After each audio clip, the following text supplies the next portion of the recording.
Hello and welcome, everyone. We are happy you are joining our examination of different philosophical concepts. Imagine a society where logical inquiry fosters development, dialogue is favored over discord, and people can contemplate existing societal structures. In this portion, we will examine the primary ideas of a notable French author and intellectual from that period of significant intellectual transformation. Before we dive into the 18th century, a brief but necessary note.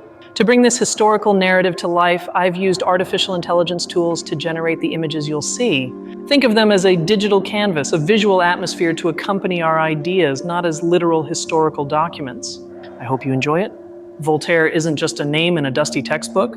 He embodies the very essence of the Enlightenment, that explosive moment in human history where we decided that reason, not blind tradition, should guide our steps. But how did a young Parisian become the patriarch of European consciousness? To understand Voltaire, we must first understand the shadows he fought against. France in the early 18th century was a place of brutal contrasts. On one hand, the excessive luxury of the Versailles court.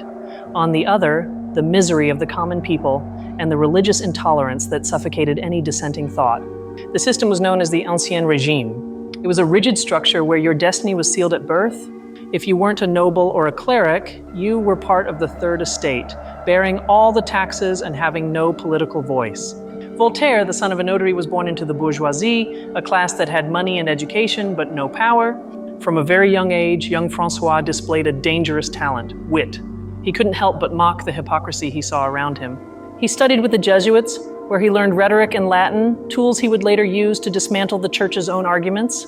His father wanted him to be a lawyer, he wanted to be a poet. Poetry back then wasn't just art, it was a means of social communication. And Voltaire's verses were poisoned darts.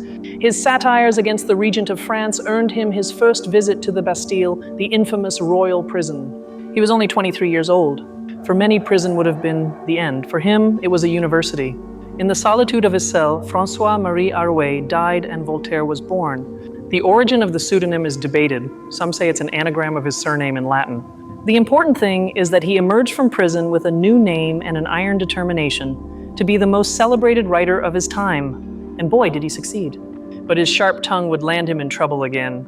After an altercation with an arrogant noble, the Chevalier de Rohan, Voltaire realized a bitter truth. In France, the law wasn't equal for everyone. The nobleman ordered his lackeys to beat the poet. And when Voltaire sought justice, it was he who ended up exiled. This exile led him to England, and this journey would change the course of European philosophy. Upon crossing the English Channel, Voltaire didn't just change geography, he changed his mental universe. He encountered a society that, compared to France, seemed to breathe freedom. There he discovered Isaac Newton and John Locke. In England, he saw that multiple religions could coexist without killing each other. He observed a parliament that limited the king's power. He saw how Newton, a scientist, was honored as if he were a national hero. This blew his mind. He understood that human progress depended on freedom of thought.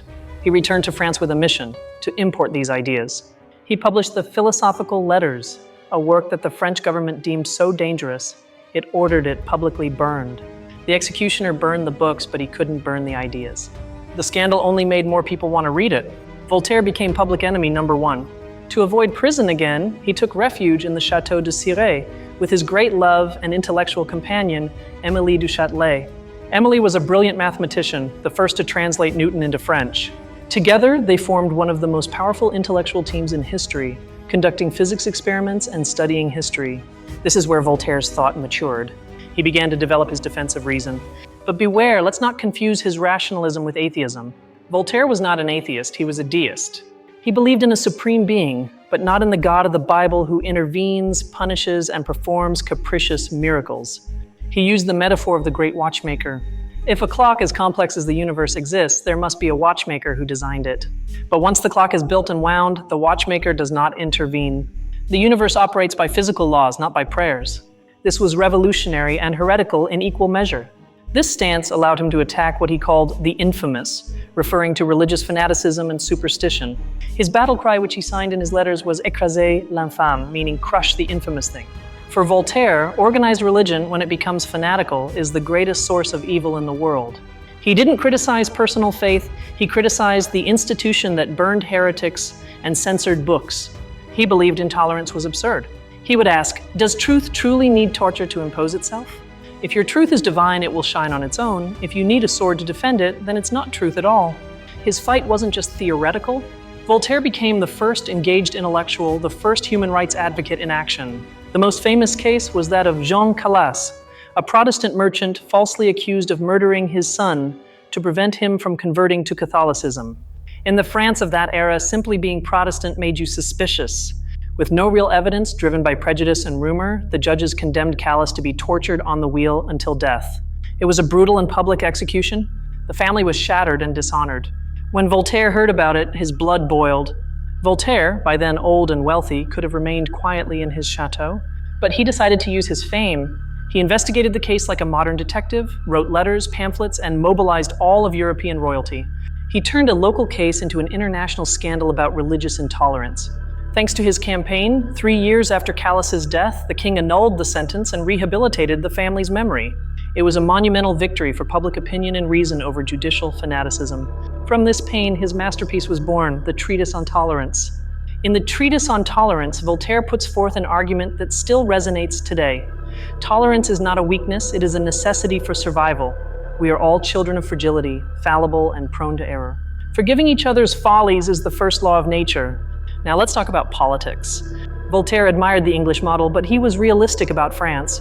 He didn't believe the common people, whom he called the rabble, were ready for democracy. He feared that the ignorance of the masses would be as dangerous as the tyranny of a king. He preferred what we call enlightened despotism. His ideal was a philosopher king, a monarch who would use absolute power to reform society, promote education, and limit the church's power. He was friends with Frederick the Great of Prussia and corresponded with Catherine the Great of Russia. He tried, sometimes naively, to educate tyrants. This relationship with power was complicated. Kings wanted his wit in their courts, but they hated his criticism. Voltaire always walked a tightrope. He knew that freedom of expression is the first thing tyrants attack because the word is the seat of action. Without free speech, there is no free thought. The quote attributed to him is, "I disapprove of what you say, but I will defend to the death your right to say it." Curiously, Voltaire never wrote those exact words. It was a later biographer who summarized his thinking that way.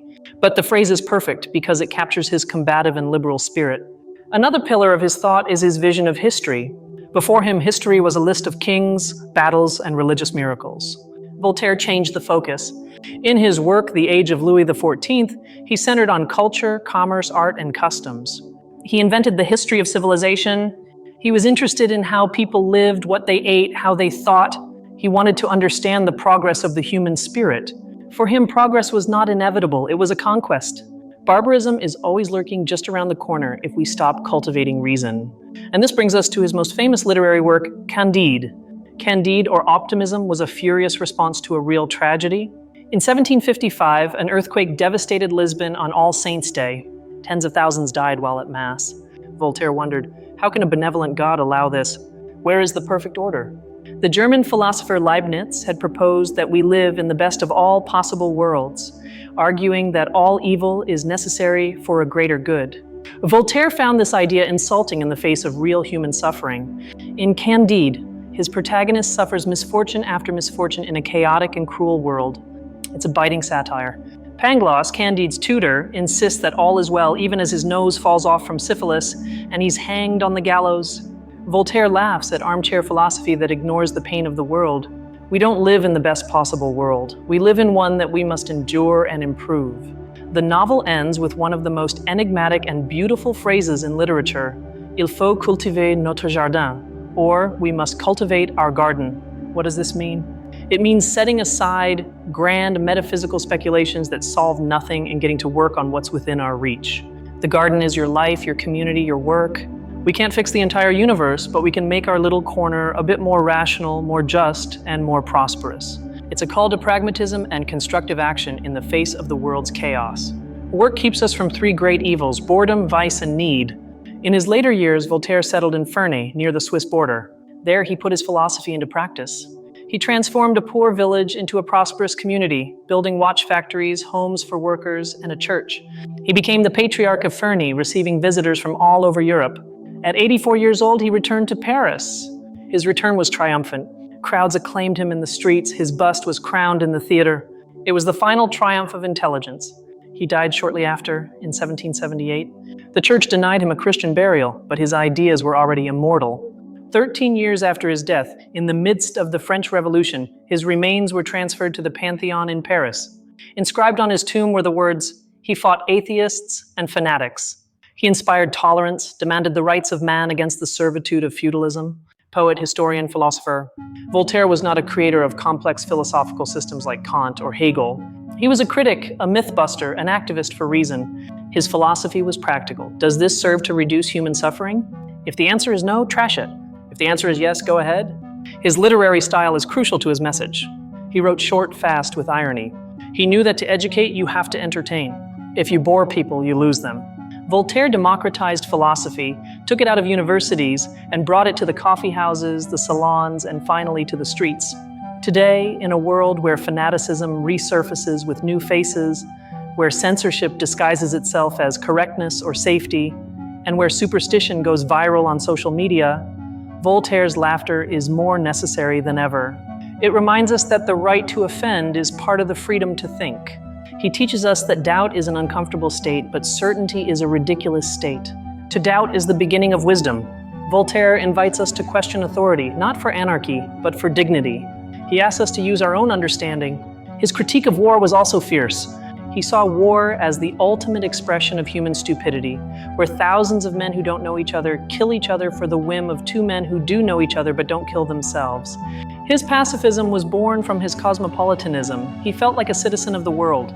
Voltaire loved luxury and comfort, and he wasn't ashamed of it. Unlike philosophers who preached poverty, he believed that trade and industry brought civilization. Commercial exchange unites nations. When you trade with someone, you don't want to kill them, you want them to buy things from you. This defense of commerce and private property makes him a precursor of modern liberalism. He believed that economic freedom and political freedom went hand in hand.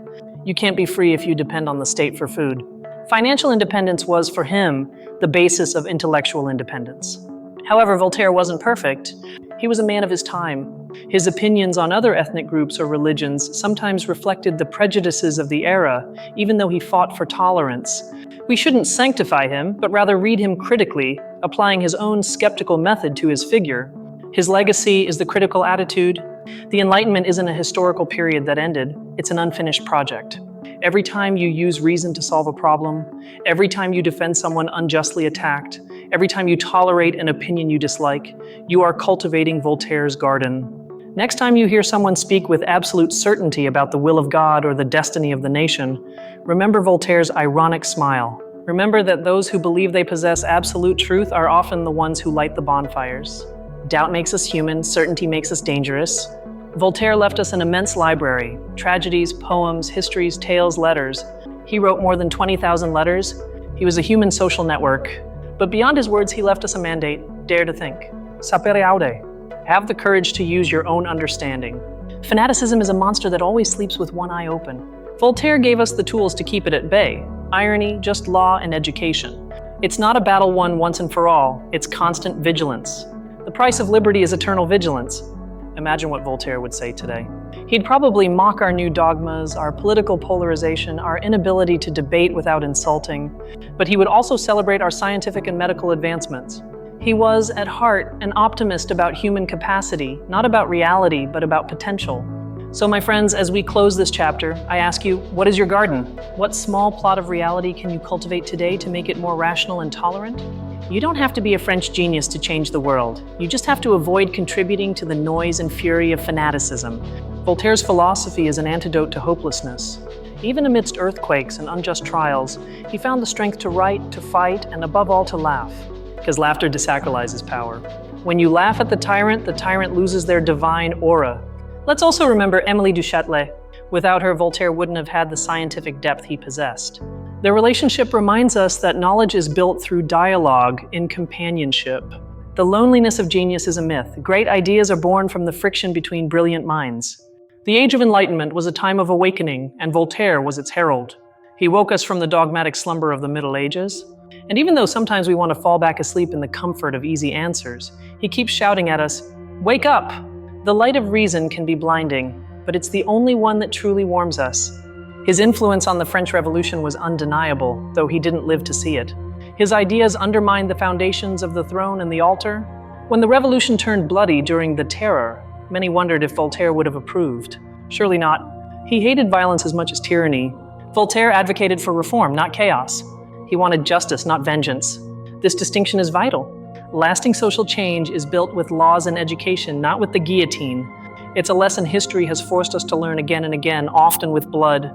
As we approach the end, I want you to keep the image of an old, thin Voltaire in mind, with bright eyes, receiving letters from all over the world in Fernie.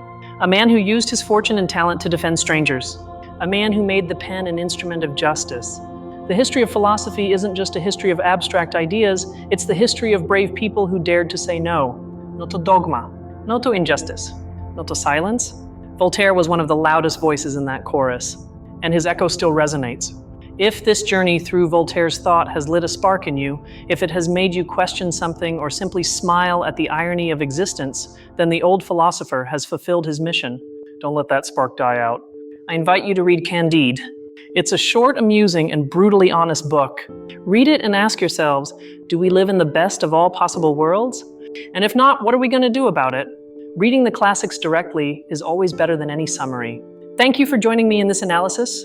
Philosophy is a journey best taken with company. I hope you've enjoyed the images and, most importantly, the ideas. It's been a pleasure to bring this Enlightenment giant to our screens. If you like this video, don't forget to subscribe and hit the bell. Comment below what Voltaire quote impacted you the most. Do you think tolerance is harder today than in the 18th century? I read all your comments. Let's cultivate our garden together. Until next time. Now let's delve a bit deeper into Voltaire's relationship with science. We often forget this aspect. Voltaire was a science communicator before the term even existed. He wrote Elements of Newton's Philosophy to explain optics and gravity to a French public that still followed Descartes. Descartes imagined the universe filled with vortices of subtle matter. Newton proposed a vacuum and the force of gravity at a distance. In France, this sounded like black magic. Voltaire had the intellectual courage to say, "My compatriot Descartes is wrong, and the Englishman Newton is right." Truth has no nationality. This open-mindedness is key. Voltaire didn't defend ideas because they were French, but because they were true. This is intellectual cosmopolitanism. Being willing to change one's mind in the face of evidence is the distinguishing trait of a scientific mind, and Voltaire applied it to politics and religion. Let's also talk about his theater. Today, we don't perform his works as much, but in his time, he was the most famous playwright in Europe. He used the stage as a secular pulpit. His tragedies like Zaire or Mahomet dramatized the conflicts of fanaticism so that the audience could witness the horror of intolerance live. Theater was his YouTube. It was his way of reaching the masses by moving them emotionally.